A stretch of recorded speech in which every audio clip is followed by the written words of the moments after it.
Welcome back to the Torque Test channel. If your dad's anything like mine, he might have a trusty corded 15 some odd amp sawdust spitter like this, or a rear handle version of the same thing, kicking around the house or at work since forever. Well, frankly, me too, because they just don't die, and I haven't jumped on the cordless saw hype train yet. But I sort of want to. We do have all the batteries laying around here, but how do modern cordless 7 1/4 inch circular saws really compare to the mainstays from many job sites the last several decades, such as this Makita 5007F 15 amp corded Rocky Balboa of a ripper? Does Makita's own cordless version really compare to one of these? So in this series, we try to find out by buying these circ saws you want to see tested in order to find if and who can take down my dad's old circuit. It's not untouchable though, as it's loud and heavy, but it brings the beans. Not too many people are going to dispute that. So to figure out exactly what those beans are and if cordless pales in comparison these days, we fired up our new lathe to adapt these to a dyno of our making, bought the largest BattleBots motor Ampflow makes that's tailored to the operating RPM of these saws, then strapped them down and taxed them with increasing wattage load until they bogged down and cut out, measuring their power. I'm glad you guys requested these tools because this stuff is fun. Let's hop in.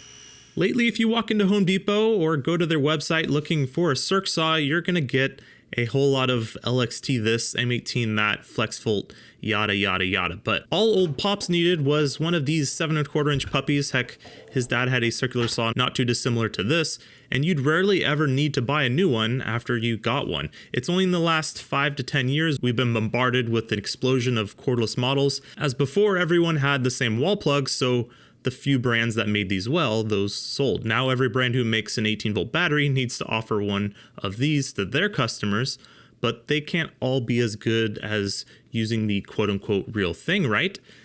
Well, this real thing is the Makita 5007F. Its most recent launch was fiber cement, but really doesn't mind what it is, it just works.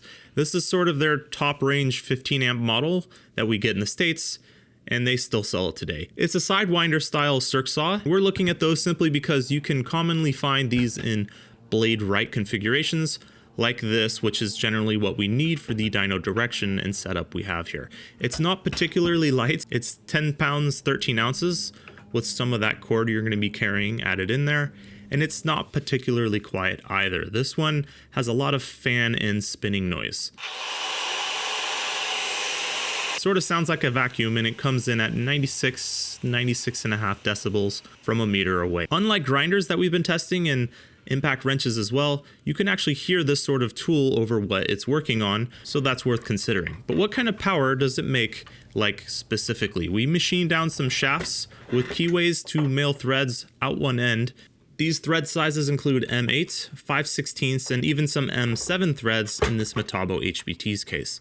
That adapter is then keywayed into a drive shaft coupler and set screwed into place to attach to our new A28-400 Ampflow motor, their beefiest sort of BattleBots motor that's good for 4.3 horsepower, nearly 3,200 watts sustained. So quite a bit of size difference compared to our normal motor used for angle grinders.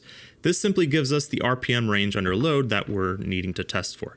And speaking of RPM under load, our first stop to see how much cutting this thing does in blade speed under decent load, which in this case is 300 watts, about the blade speed drop you would get from cutting a long 2x in this case. And for the Makita corded, that's around 4,620 RPM during a task like that. This gives you an idea of how fast it's going to be operating under load with a tool like this, which is cool. But let's get to taxing this thing until it stumbles. By ratcheting it up at our bank of load testers, we turn the screws to the saw in future models as well until the thing can no longer withstand that load. Like pushing harder and harder through some pressure treated 4x or something, and see what level that is. For this corded 5007F 15 amp Makita, that's just shy of 900 watts out of the tool before giving up 890 watts.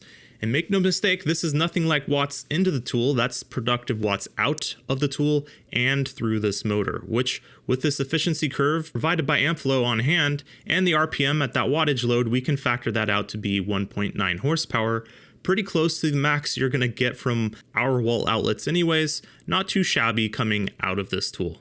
So this is how we're going to be scoring things here. Cordless saws will get points for how they stack up against the dad saw corded standard. The lighter they are, the more points they'll get to hold on to. The more depth of cut they have at 90 and 45 degrees compared to this Makita, the more points they'll get. And the quieter they are, further down into the decibels to this 96.5 here, the more points they will get.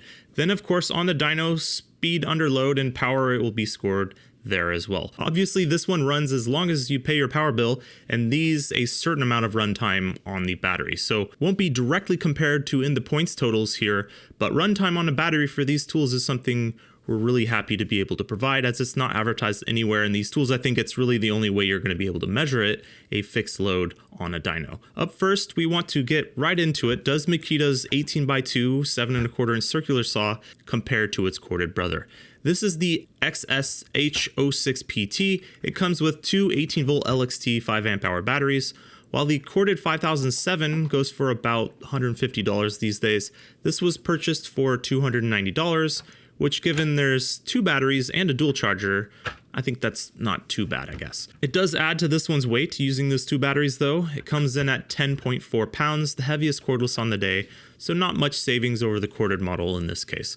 But it will afford this tool 10 amp hours of total battery capacity, which is sort of cheating compared to how we'll be doing things here for most of the 8 amp hour included tools. And this model comes in at around 93 decibels.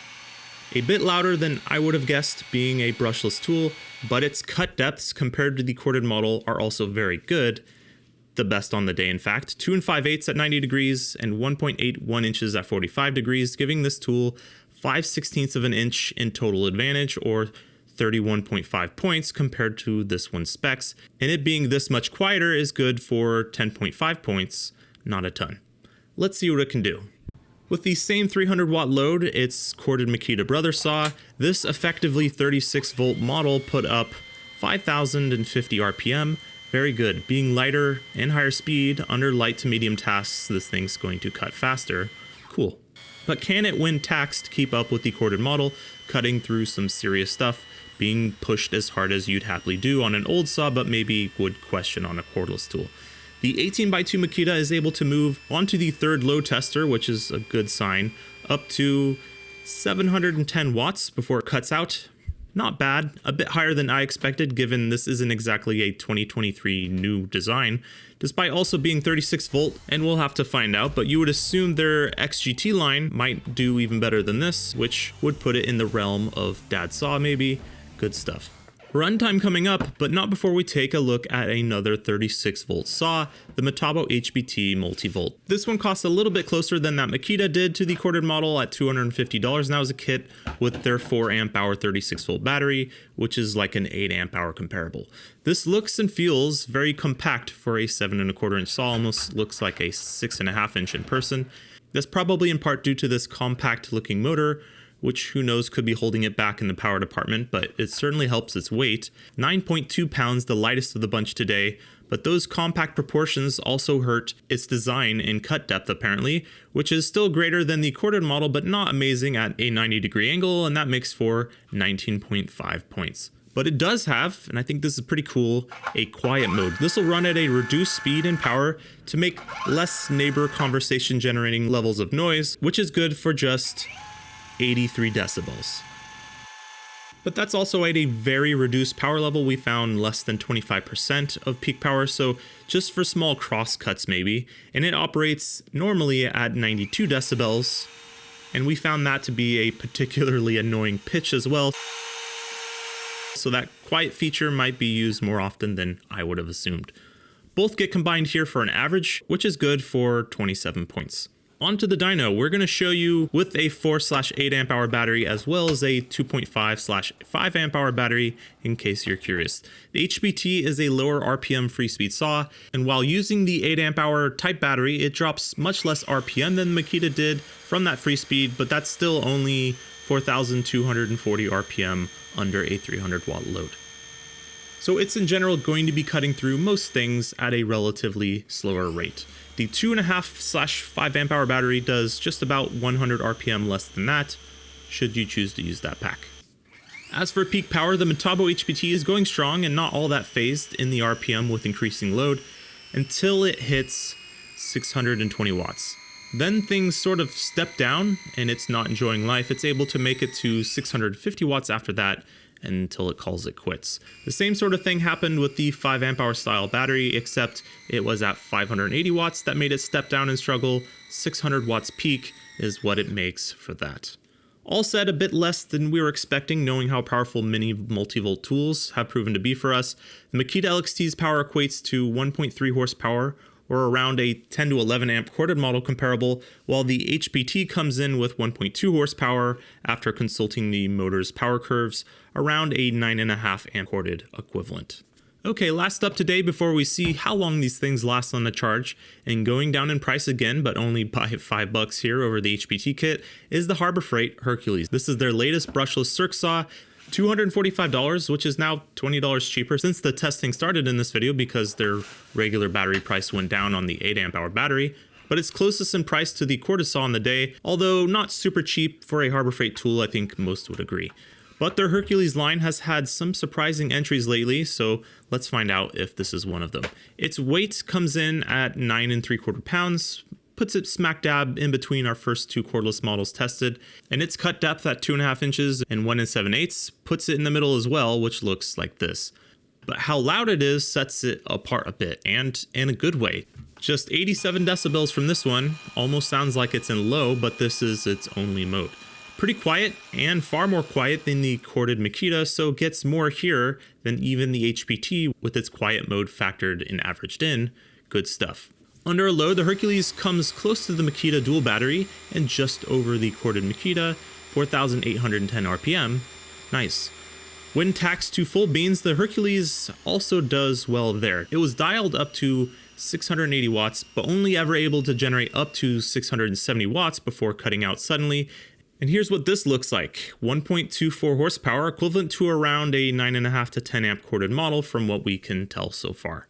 With runtime though, things get a bit flipped on their head. Something that, like many of the tools we test on the dyno, no one advertises, but they could if they said X amount of minutes under X type of load, like we're doing here. Now, Makita, with its cheating 10 amp hours total of capacity, we thought we were going to have to hamstring with some type of formula or something, but when run under load, the limitation on these is not that full 10 amp hours capacity. Like with many LXT tools, you'll find is the LXT batteries themselves.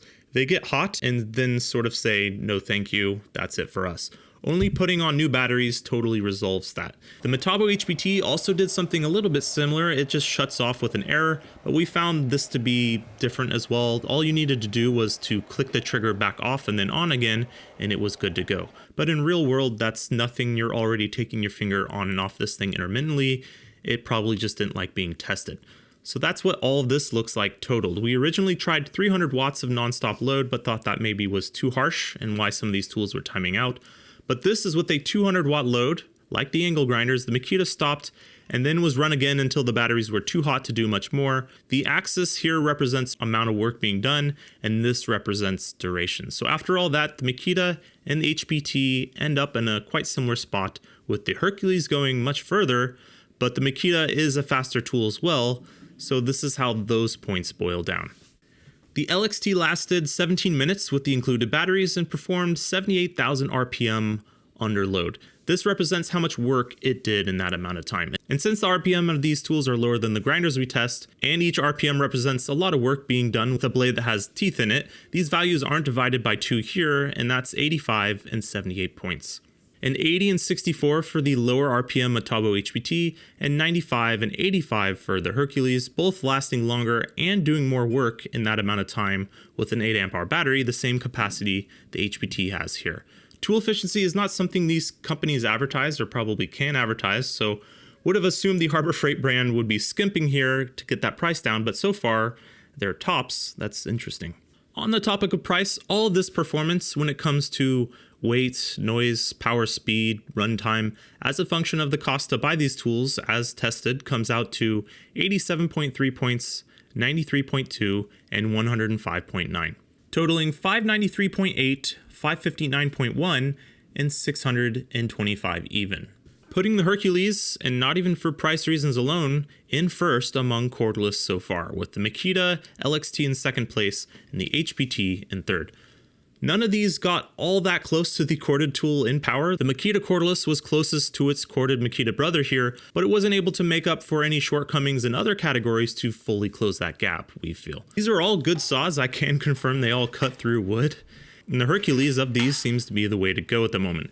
It's straight down the middle, good weight, good cut depth, good power, with an edge being quieter and lasting quite long on a battery. Gotta say, I'm happy none of these matched or bested Dad's Saw though, for a few reasons. One of them being our pursuit is not over. Suggest more models you want to see tested below that you think could take the top spot considering all factors. Click subscribe to see those, and thanks for watching.